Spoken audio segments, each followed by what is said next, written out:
how to enable WhatsApp autoresponders. Hello everybody. In order to do so, you may follow up the simple steps. So open up WhatsApp business application onto your account first. Just go ahead and open it up, log in into your account, and you should be finding chats interface. Now what you can do is from the given interface, you can directly go ahead and tap on the tools option in the bottom right corner of your screen.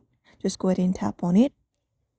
And then once you go ahead and tap on it, you may scroll down and look for this organize your chat section where you will be finding an away message and quick replies option.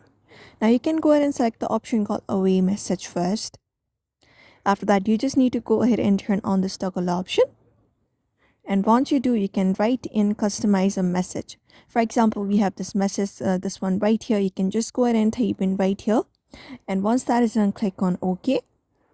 And once that is done, it will you can schedule it out like always send out of business hours and wherever, and recipients sent to everyone as well. After that, save the changes. Similarly, we have this quick replies. Just go ahead and tap on it, and after tapping on it, you can just go ahead and customize this one as well and save the changes.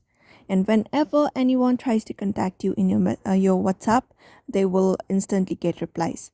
So that's it for now. You may follow up this method in order to do it. I hope this video was helpful. Give it a thumbs up and subscribe for more tips and tutorials, and we will see you on the next one.